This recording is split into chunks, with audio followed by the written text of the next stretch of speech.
to an overwhelming response, here's another chance to hear Spoonface Steinberg by Lee Hall. In the olden days, when you wrote the songs and the operas and that, it mattered how you died. When the singers singed and went about, and they sang like beautiful birds, and they fell over and everything. And she was all quavery and beautiful, and everyone holded their breath. And there she was, in the special light with her boobs and everything. And everyone would be looking, and they would cry, and in their hearts they would weep for the poor lady, the poor, poor lady who died so well.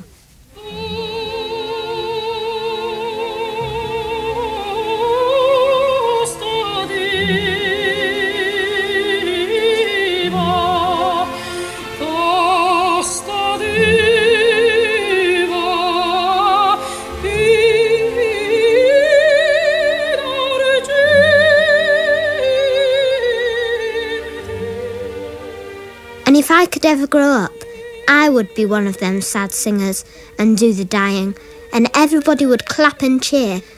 And in all of the singing, when people heard it, they would have a little piece of beauty, which is very important, to have a little piece of beauty, what's in the music.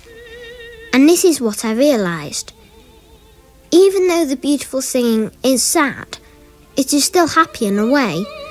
The saddest things fill you up, like in a big way, and you feel so full, as in no happiness can bring such. And all such sadness is beautiful as the singing, as beautiful as the dying, and it would make a meaning.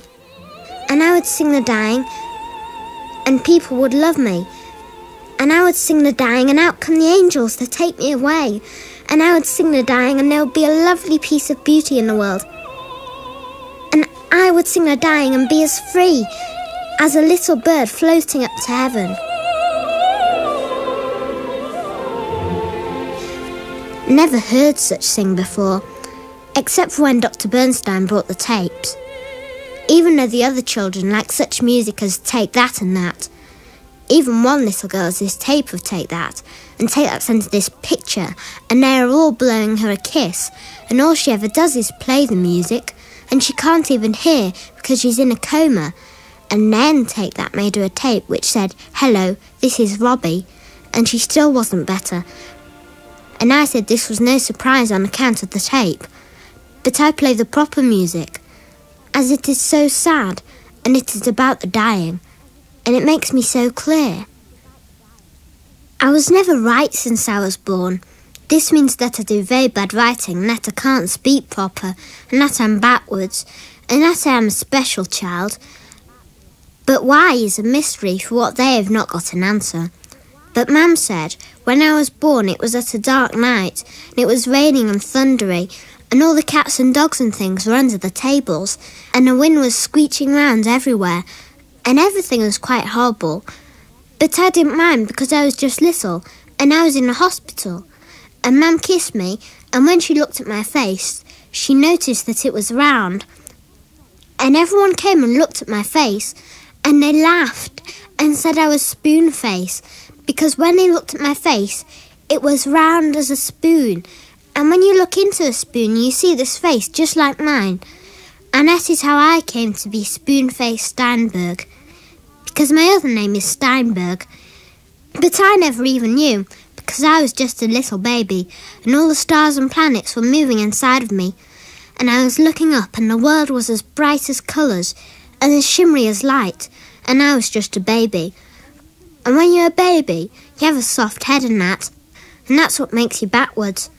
Sometimes, when it's very late at night, when you think I'm asleep, Mam says to Dad that maybe it is his fault that I'm not right. On the fact that on the day Dad came back when he was out with the floozy, I did fall off the chair. Dad came back, and it was quite late for our tea, and I was sitting on the chair, and Mam said that Dad was out with someone, and Dad says he was in the office doing the meeting, and Mam said she phoned the meeting, and he was off with the office doing a floozy, and that this was one of his students, and she was going somewhere, off with the final straw. Then there was all this crying and screaming, And Dad went like a beetroot, and Mum said that the student was just a baby and had big boobs, and I fell over. It was like when you bump your head, only worse. And then everything went white, like lightning. And this was bad on account of my softness. And they were crying there with me, and I was silent as a worm. And Dad told Mum he would not ever have another floozy if Mum would be nicer, and Mum said she would be nicer, and then it was that everything was all right. Except I started going backwards. But I'm not sure if this is to do with it or not. Maybe it is. Maybe it is not. I think I was backwards before the fall, before Dad came back and everything. I think I was always backwards, ever since I was born, and it was all the thunder and that, and I think ever since I was born that my brain was quite special. I think I have a special brain, but it's quite different in how it was and stuff. But nobody knows for sure. All the experts with all their computers and all the doctors who poke in your ear and look into your brain and all the people who do the quizzes and all questionnaires and such like, none of them know for certain. They all said no one can ever know for certain. And that's what Dad says. He says there is only one thing for certain. Nobody knows anything for certain. What is true, I think, on account that he is a lecturer of philosophy. The thing is, even now I'm old, I cannot read proper or to write, and I'm very bad at games, and that I cannot go to a proper school, as I am not allowed on account of my brain. But I am quite a special little girl, though. That's what Mrs. Spud says. Mrs. Spud does the cleaning, and she says that I am quite one of the special girls she has ever known. And every time she comes, she brings me a sweetie, which is very nice, for she has so many problems of her own. She says that everybody is different, and that it is quite good indeed, and that we should all be happy in that, for every person is a very special person, and that it is good to be different, as if there was no difference we would all be the same. And Mrs. Spud told me not to worry about my brain, because to be different is to be who you are. So, I do not believe that I fell on my head. I do not believe that I was affected, or it was Dad's fault for the floozy, or Mum's fault because I was unattended. I believe that I was supposed to be backward. I believe it was all part of what is supposed to be. And when I was born, God came and touched me on my head. Down he came and touched my soft spot and made me, me.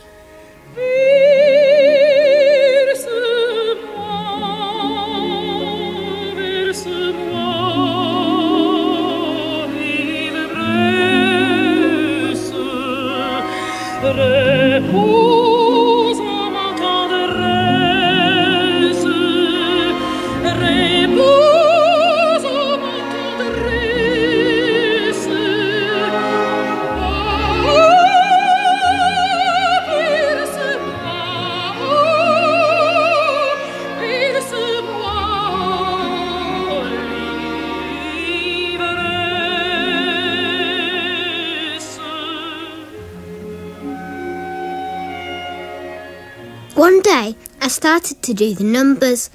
This was when Dad came back from the university and he was with a calculator for doing the marks.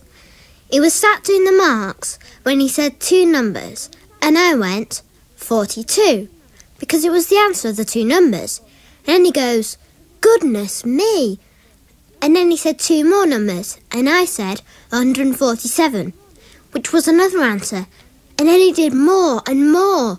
And some of the answers he had to do on the calculator, and then he started shouting at Mum, and Mum came running as if there was something bad, but it was only me doing the numbers, and I did more and more, and Mum kissed me and was crying and that, and Dad kept doing more and more, and he was laughing, and Mum said he had to stop, and I said, what was it that had made her cry? And she said that it was because of the numbers. And never in the world did they know I could do the numbers. But I could do them now. And I was a genius. and it was of my brain. And then I had to do them in front of a doctor. And then the doctor said, if Spoonface can do numbers, then she can do dates. And then I did some. This is how I do it. What is the date of July the 4th, 2010? Saturday. Amazing. Absolutely amazing. And that is how I do the dates. And they have to look it up in a book as soon as I've said the answer. And there it is. And they say, how do I know so many numbers? And I say, I don't know. And how do I know so many dates? And I also say, I don't know. But it's just obvious, like colours. And that is why. And Mrs. Spud says that is why we are all different. To me, the numbers are obvious. And to her, some other stuff is obvious, like how to clean a loo and that. But at least that means we are all different. So, this is all because I'm autistic, and that is quite a big strain on Mum and Dad, which was on account of why they did split up. For a start, Mum was quite sad. She was in the house when Dad went to work, and she did look at her books and such like, and she was getting a PhD also like Dad, only he finished quicker, on account of women have to have babies that men can't have. This meant that hers was much slower. And she would sit in the room, and whenever she was just to do some work, I came in, and then she had to stop. And it wasn't fair of me to do the PhD, and Dad was on the committees, so Mum had to drink the vodka. And she used to sit with the book and the vodka, and Dad came back, and she said that he was not of attention. Maybe he wasn't. Then one day, Dad said he had met one person who was doing a different PhD to Mam, and that she was very nice, and that he would go away to live with her for a bit. And Mam said she was glad of him to go, and even though I was backwards and that, it would be better than his stupid face. And off Dad went for a bit, until sometimes he came back for a few minutes on a Saturday. Then Mam used to have more and more. And she would come to me and say, my poor sweet angel, my poor sweet angel, and then drink the vodka. And then she had to take tablets off the doctor and would stop the vodka at the same time. Except one time she had the pills and the vodka and went to sleep on the stair. And I put on her a nice blanket in case anyone tripped. But nobody did trip, as there was only me. Then the next day Mrs. Spud came and tidied up where she'd been sick. Celeste la promessa, la disfida ebbe luogo. Il barone fu ferito, però migliora. Alfredo in stranio suolo. Il vostro sacrificio io stesso gli ho svelato. Egli a voi tornerà per suo perdono. Io pur verrò. When I first started feeling funny, that is when I still had hair. It was hardly noticeable at first. There was hardly nothing wrong, except I was tired a bit. But then Mum was very worried that I was thinner and thinner, and one day I might fade away to a speck, and that I was looking peaky. But because I'm backwards, then I wasn't very good at saying what is wrong, so she took me straight to the doctor in case I'd disappeared. And the doctor looked at me, like this, and he said, "Oh dearie me, Spoonface will have to go straight to the hospital," which is where I went. It was all right, as I had been before to do the numbers. They were all very nice to me, and the doctors held onto my hand and stuff, and they all smiled, which means something is wrong. Then Mum looked greyish, and they said they were going to have to put me in a tube, which was quite horrible, as I'm only little. I did not wish to go into the tube, but they said I would have to, on account of being so thin. and inside the tube they would find out what it was. So I went in the tube, and Mum was watching when I went in and waved bye-bye. And then all these computers went off and stuff, and they did all this dialing and whirring, and then there was some rays or something, and I was in there like it was a space machine, but it never went anywhere except in the hospital, even though it took ages. And I waited, and all the computers were doing different numbers, and all the information was going everywhere and that. And then it came time for me to come out. And when I came out, there was Mum and the doctor waiting, and they said hello, and I was allowed out. The doctor said he would have to check the switches, and that we should all go into a room where Mum could cry and I could play with Lego. When I was in the room, I got a drink of pop, and Mum said it was unexpected that we would go straight to the hospital and go into a tube. Then the doctor came back and said that he had got an answer off the machines, and the answer was that I was going to die.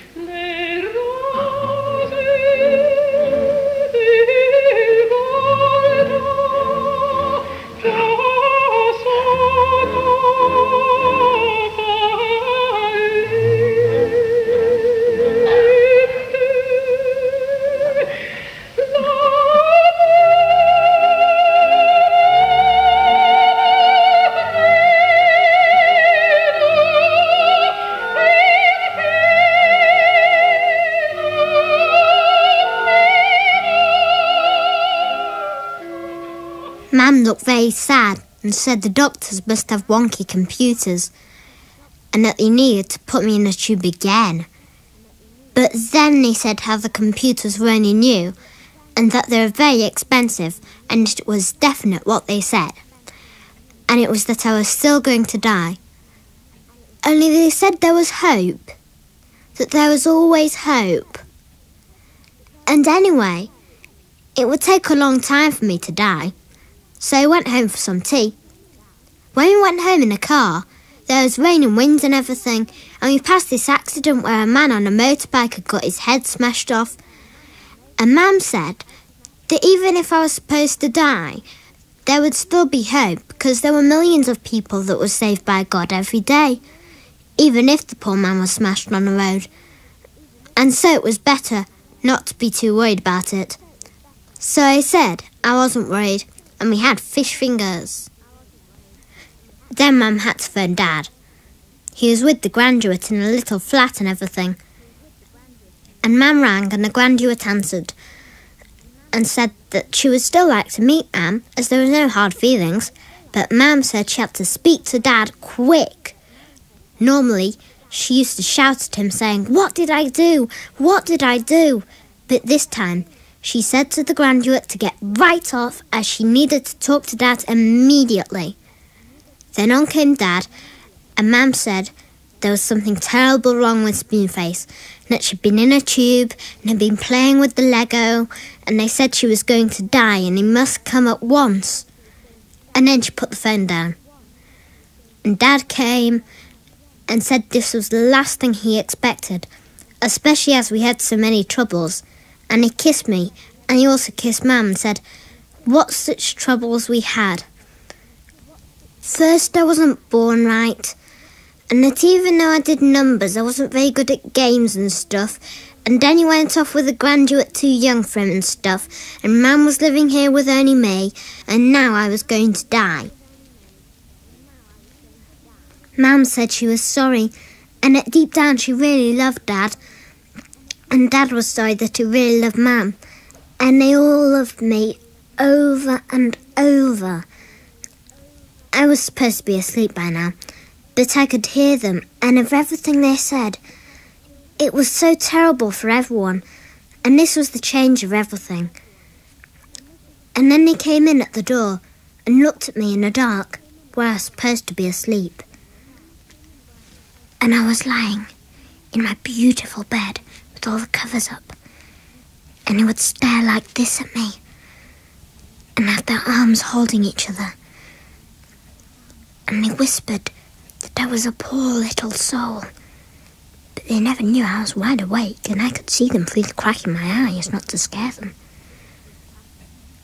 And when I looked at them, and I saw that they were crying,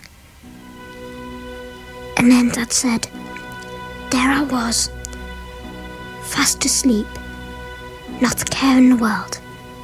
But this was ridiculous, because I was there awake all the time.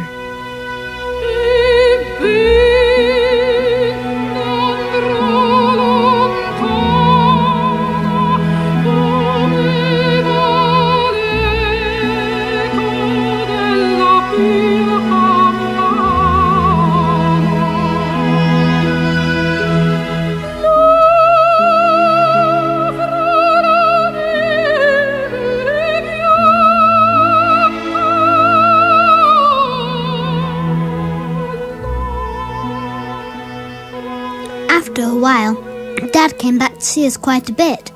Some nights he used to stay in Mum's bed and everything, and he would see me in the morning.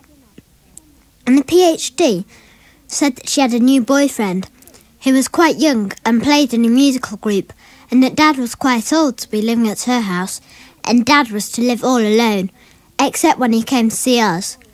And when he came, he was nicer than ever. And Mum was quite happy sometimes, but she would cry at night when I couldn't hear who she was. I kept going to the hospital, and they would do all these checks on me and go, oh wow, it is very bad indeed. Mum would be worried and tell me to be brave. Then one day they said, Spoonface is going to die, except we might put her in this machine and she would get some rays and stuff, and then she would be better. But I couldn't go in straight away on account of the list, so I waited a few days and stuff. And Dad came round every night and that, and he said that Mum was to go out to see her friend and he would stay and watch me. But he never, 'cause he was downstairs, and he found Mum's vodka. I was feeling quite sickly, and I was all wobbly because I was thin as a stick, so I went straight to bed. Then I was asleep. Then there was this noise, and in came Dad, and he smelled really weird, and he came right up to my nose, like he's flying over my nose, which was horrible. And his eyes were sort of fat and soft, and he had one of the glasses from downstairs and the vodka what Mum kept in the freezer, and he took this huge gulp and went pink. I just looked at him like this, wishing Mum was back. Then he grabbed my arm, and it was quite hard. He did grab me tight like this, and I looked up and was frightened of what he would do. And then I thought I was going to faint at the pressure. And he started rocking backwards, like this. And then he said I had suffered the worst out of anyone in the world, and it was all his fault, that he didn't know what he was doing, that he was such a young man, and he was just a poor philosophy man, because he couldn't think of what else to do. And that he loved Mum, even though when he had such a young baby as myself, it was before things were settled. But then he said that he loved me, and he didn't know what he was doing, except for that he was sorry for it all, and especially sorry for his whole life. But then I was Spoonface, from his own sperm, and that I was the most loved child in the whole world. And even if I never understood a word, I was still the most loved child in all the world. And he went like this for ages. And all of a sudden, he stopped doing his grip and fell backwards and plopped onto the floor. I wanted to go to the loo, but I didn't ask in case he tried to grab me again. And I saw he was sitting back like this on the floor, and his face was bright red, and he sort of shook. He was shaking, and he did these gasps like he couldn't breathe. and no tears would come from his crying, just these shakes. Then I heard the door, and Mum came up the stairs in her coat, and she saw Dad on the floor doing the shaking, and she just left him and picked me out of bed and put me between her bosoms. And she pressed me there for a long time and kissed the tip of my head. After that, she took me to her room. She said that Dad was overwhelmed and that he was reading of Kierkegaard, which was too bad for him. And the next day, I was in Mum's bed and Dad was in mine. And she said that not to worry about Dad, that he was very sorry for gripping me so hard, and it was all because of the vodka. And he promised he would never shake again.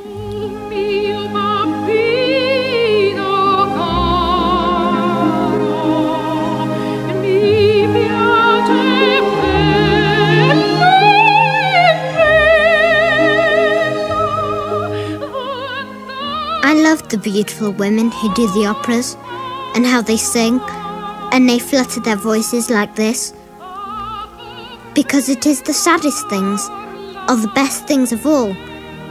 And that is because God made all the sad things for to make us human.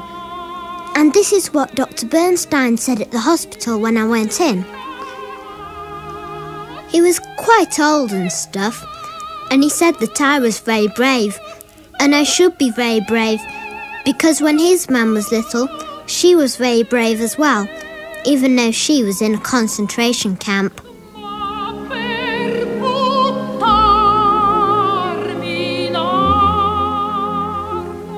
Concentration camps were these places where they took Jewish people to burn. This is what the doctor said. He said that there were loads of people, and they all had to sleep on one bunk and that. And the Nazis shot them, and then they starved them. And it was horrible for his poor mum, because she was just little. In the whole history of the world, there has never been anything as awful as the concentration camps. But what happened to the poor people there was to show that they never gave up hope. And that never mind the worst thing that could happen to people, they could not stop them from being human beings. Some of the little children were skinnier than I am now with the cancer, and all that was wrong with them was that they didn't eat. Just this soup, what didn't have any vegetables in it. And they'd just be standing there, and their mummies and daddies would be bashed. Like there was one little girl who was with her mum, and the soldier came and hit her mum on the head and shot her, and then she died. And the poor little girl just had to stand there. That little girl was the mum of the doctor. And there were millions and millions of people like this. So in comparison to me, it is much worse. And I felt sorry for the doctor when he told me these things, as he had a little cry in the corner of his eye. And he never said any of this to scare me. He said all of this to help me, because the whole lesson of the stories was that little children were braver than everybody else. And all the little children all played games in the middle of mud. In the middle of the concentration camp they played. And this was the human spirit. In the middle, where their mums and dads were getting gassed. And they could kill their mums and stuff. But they couldn't kill what was in the minds of the children. This was the lesson. That no matter how bad it is for us while we are dying, it is still a wonderful thing that we are alive. This is what the doctor said. And he said when the soldiers came and took the poor little children to the ovens, and the poor children and everything thought they were going for a wash, but everybody knew really they were going to get gassed because he had seen the smoke of burning bodies. Then the children were waiting outside, and all the little children wrote things on the walls. on the walls of the gas chamber where they were about to be cooked. And some little children wrote poems, and some little children drew pictures. And even today, you can see the pictures of butterflies on the outside. Little butterflies that were flying up to God. Beautiful butterflies with tender wings that would brush their faces and kiss them better before they flew. Careful little butterflies, in all the death and the mud and everything. And that day, when he told me this, I cried for the butterflies and the little children and all our sad faces drifting up to heaven. And the doctor said that his grandma used to be a singer of the opera before she went to this place. And in them days, everyone loved the opera, not like now, when everyone likes to take that. And when they would put the lights out, all the poor women on the bunks would think of their husbands who were never to be seen. And they would ask Grandma Bernstein to sing. And in the sad dark she would sing. Sing to all the poor skinny women. And she sang all the songs what she knew in the opera. And she sang for the poor people in the bunks, and all the poor people who had died. And she sang for the children of the people to come. And that was very important to everyone, to have such songs to be sung. And then I would play the music, and in the heart of it, I could hear the singing of the poor grandma on her bunk, and the poor children who wrote their pictures on the wall.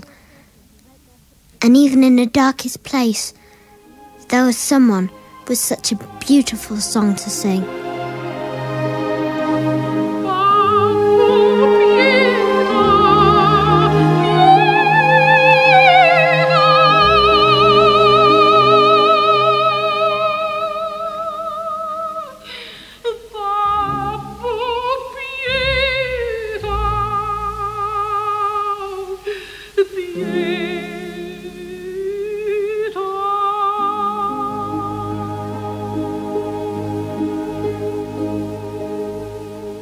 By the time I had to go into the machine, I was quite upset that I was going to die.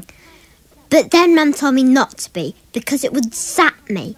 Then I would be all right. But I knew that maybe there was a chance that I would not be zapped proper. But I never said anything. So I went in and got zapped. I went in every day for 3 weeks. They said that was quite enough, as they didn't want to zap too much, as they might do a mischief. They gave me centigrades. These are special rays which get the cancer and make it better. They put me in the machine and then zapped the centigrades straight into me. And I felt so small, as if I was travelling all through the history of time to another place where all things were different. And in this place then, everybody was laughing and happy, and there was no more hospitals or concentration camps, and everybody had ice cream and watched the telly, and there was opera people and everything. And all of a sudden, I believed that maybe I had died in the zapper, and when I looked around that I was in heaven. But then I came out, and I had not died at all, and I was still in the hospital, and there was Mum and Dr. Bernstein. And I remembered this was the hospital, and there were concentration camps, and I was still going to die. And then everybody said how I was, and I said, quite well. And they said what a brave little girl I was in the zapper, and that I should have a special little present. And that it was a special CD player, what the nurses had bought me, because they knew I liked the opera. But I couldn't wear it inside the machine on account of the interference. After a few days, they told me the zapper was not really such a zapper at all. And in fact, it was called an accelerator, which means to go very fast. But it is for to slow the cancer down. And I sat for hours, but the cancer never slowed. In fact, the centigrades hardly stopped it at all. And they said I had to go home for a while. I started getting even worse than I was. Really woozy and everything. And virtually as soon as I got out of the hospital, they said I had to go back in.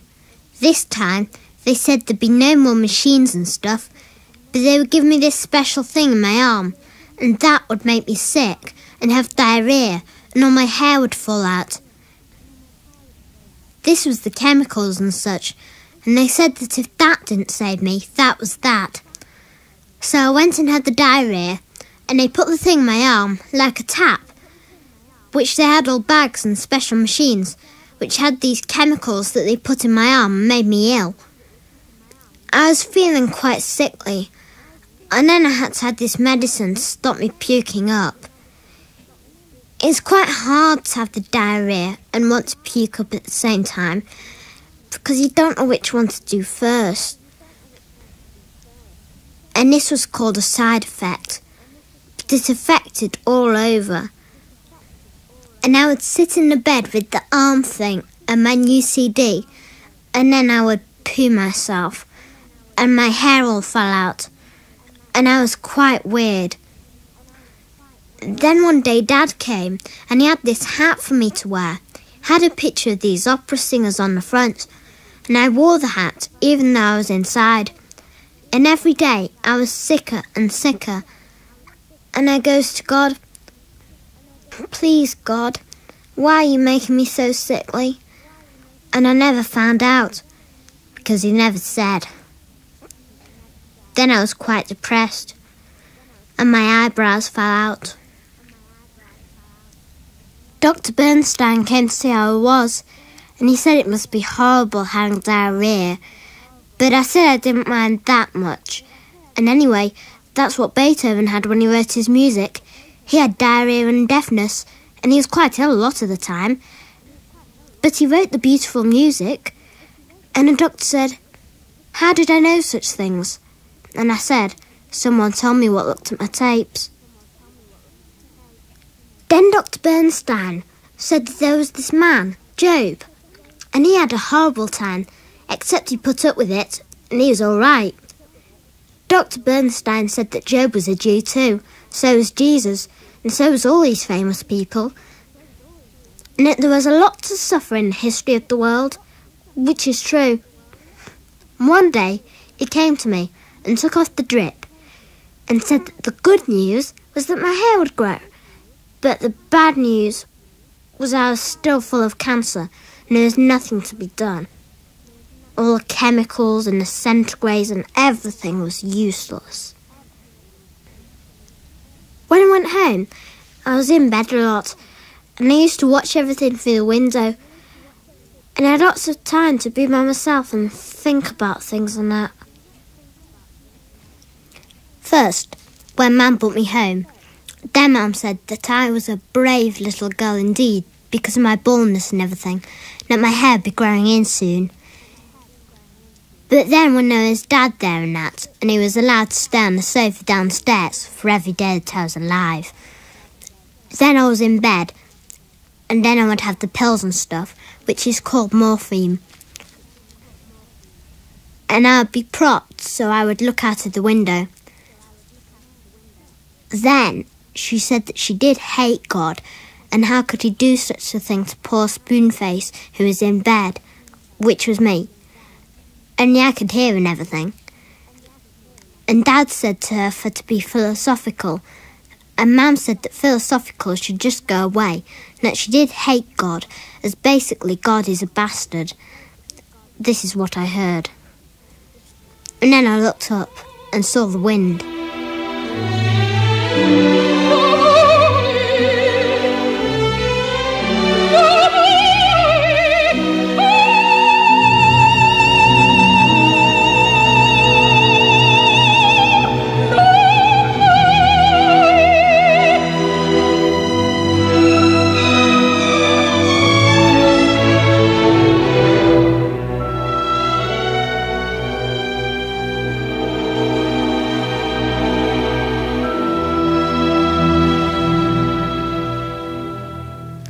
And when we went home, the doctor gave me this book to me.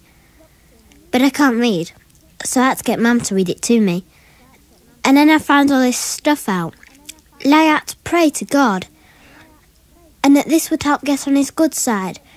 And even if you did die, then he'd look out for you afterwards.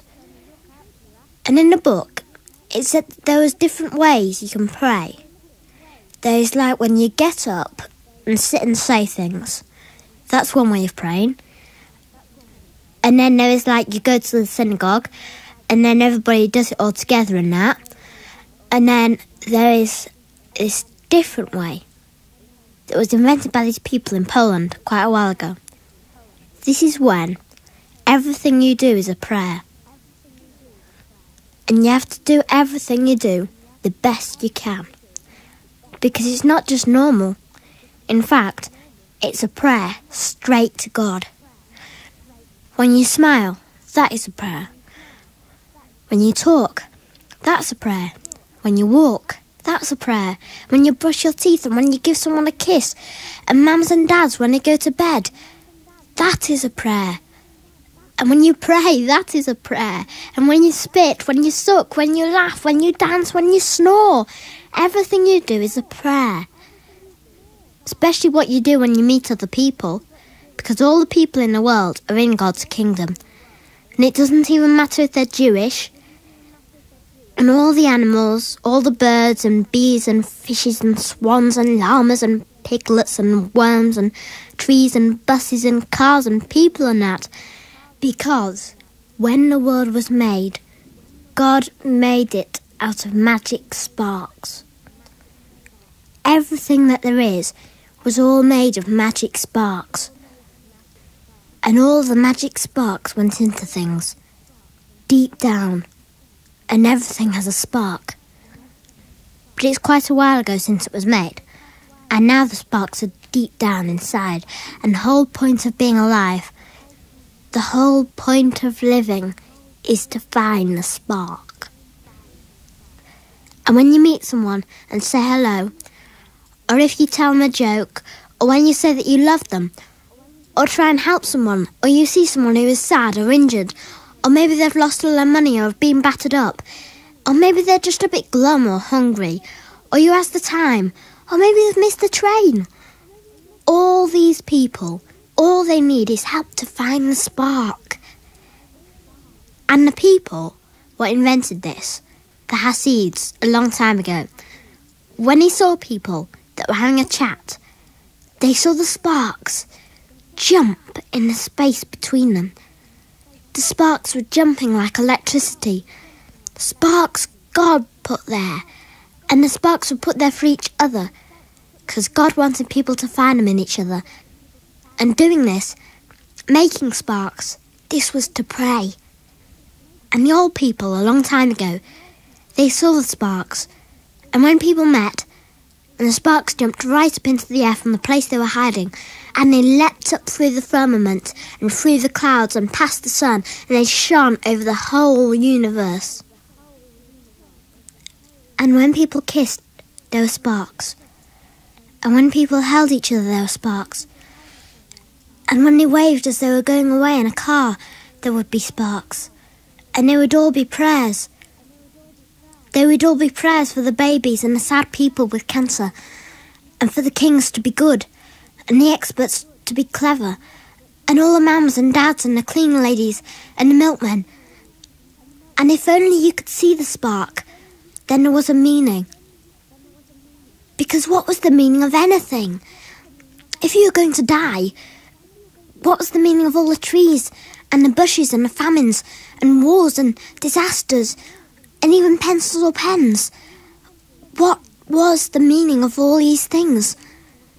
And the meaning was, if you found a spark, then it would be like electricity, and you would glow like a light, and you would shine like the sparks, and that was the meaning. It wasn't like an answer or a number or any such. It was glowing. It was finding the sparks inside you and setting them free. This is what it said in this book, what the doctor gave me.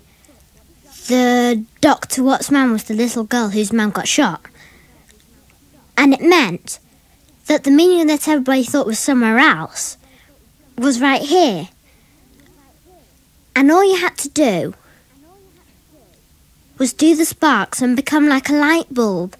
And the meaning wasn't that I was going to die, but that I was still alive. And I could make everybody shine. The bus boys and the milkmen and Mrs. Spud. And I thought, if I wasn't scared of when I wasn't born, why would I be scared of when I wasn't existed at the other end? You can't feel the end or touch the end, because it was just nothing. The end of things is not the problem, because there was really no end to find. That was the meaning. There are no real ends, only middles. And even if I was at the end, I was still in the middle, because it wouldn't know it was the end then, because it would be ended. So everything is in the middle. Even if it was at the middle of an end, it didn't matter, because I'm in it. And when I looked at my middle, and I saw underneath there was a belly and bones and muscles and veins and cancer and intestines, but in the middle of the middle was sparks. The sparks, what would save me.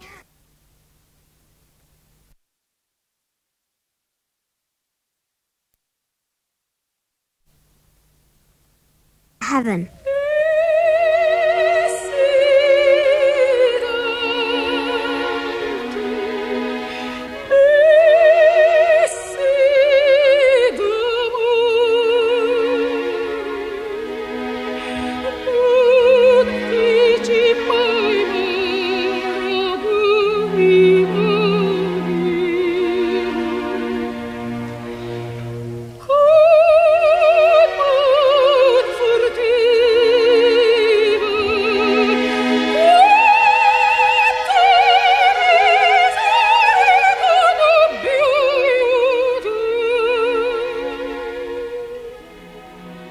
During the day, Mrs. Spud comes in and sees me. She makes me stuff and that, and helps out Mam with the laundry and the cleaning. She makes the house spick and span and that. If I was to grow up, I would be like Mrs. Spud, and every day I would clean the fridge and the oven and the shelves and the steps out to the garden and some of the skirting boards. But I would leave the shelves when nobody looks, and everything would be clean.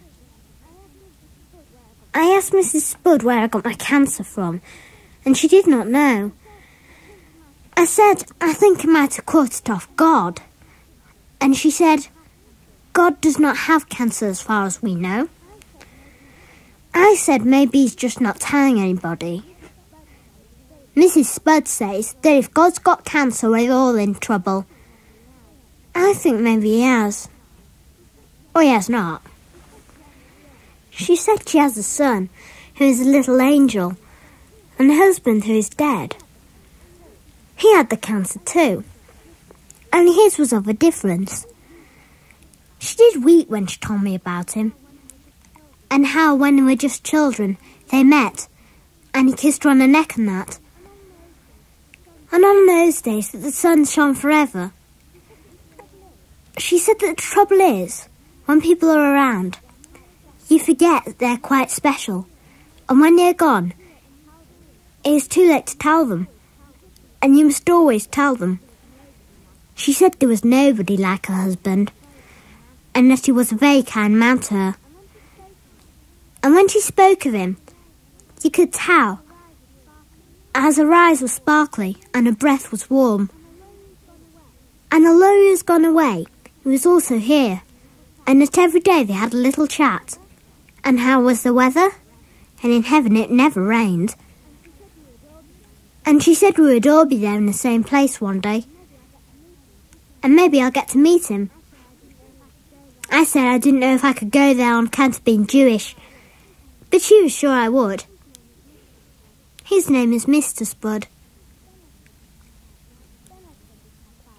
Then I said that I quite liked the rain, when it was wet and it blew so grey on the ground, and I would watch from the bed when the trees would weep and bend in the day, and I saw how the shed wobbled in the wind, and I would see the cloud for all the silver there was in it.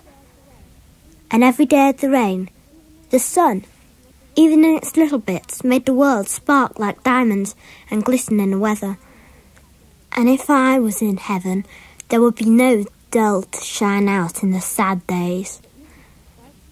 But Mrs. Spud said she liked the sun, and when she could afford, she would go on a nice holiday in Ibiza, although Jimmy, which is her son, would not go on account of the price, which is a shame. I asked her if she was lonely without poor Mr. Spud. She said a bit, and that she would lie and remember him whenever.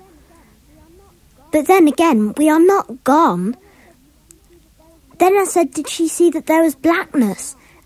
And she did not. She said there was sadness and stuff, but that's what there is. But if you look, there is also happiness, like little children having a smile, or someone with a birthday. And even in the graveyard there might be a little butterfly flying around the gravestones. And these are the things what is important.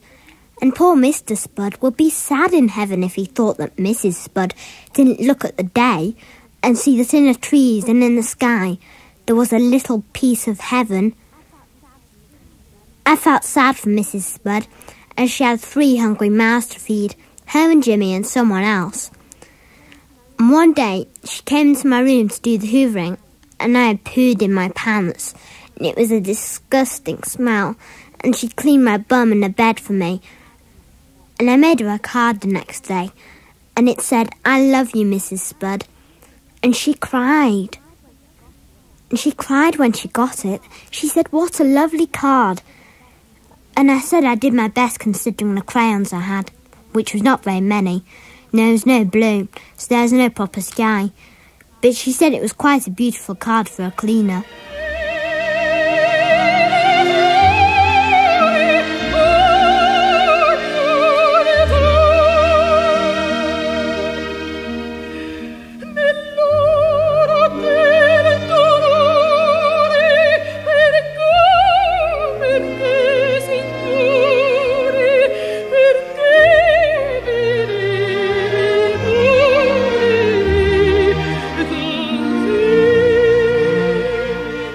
When you think about dying, it is very hard to do.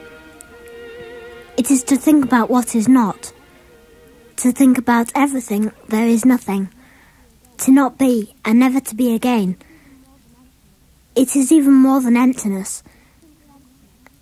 If you think of emptiness, it is full of nothing. And death is more than this. Death is even less than nothing. When you think about that you will not be here for your breakfast, and that you will never see Mam or Dad or Mrs. Spud or the telly or hear the sweet singing opera ladies or feel anything anymore. But you won't feel sad, as there'll be nothing to feel of. And that is the weird point. Not that there is even anything, but there is not even nothing. And that is death. Sometimes it is scary, but to think that I will not be is impossible, because I'm here.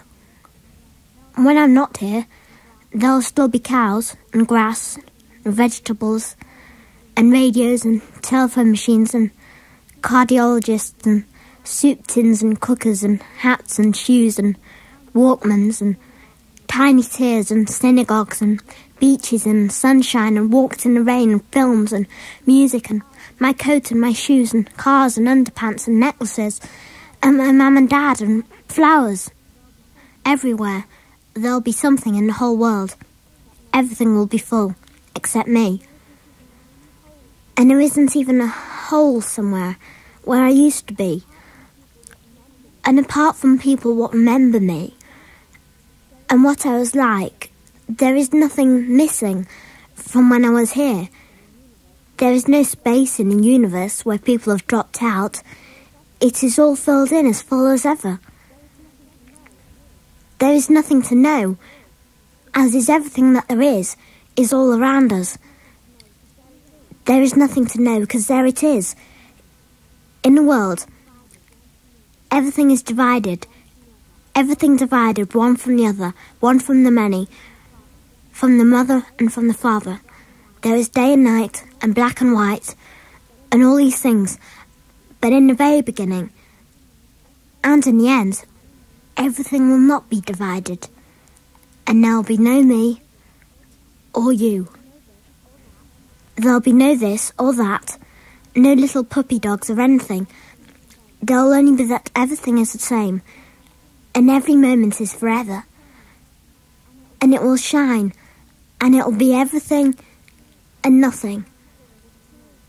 And that is all there is to know. That all of us will end up being one. And that is nothing. And it is endless.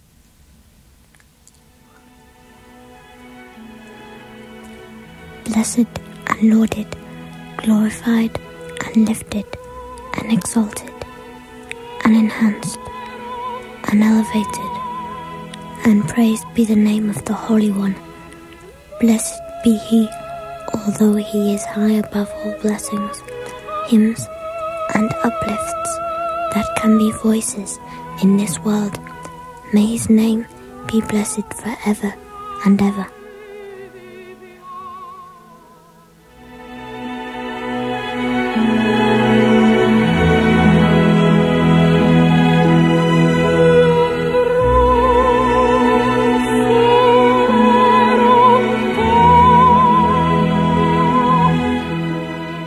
In Spoonface Steinberg by Lee Hall. Spoonface was played by Becky Simpson and directed in Manchester by Kate Rowland.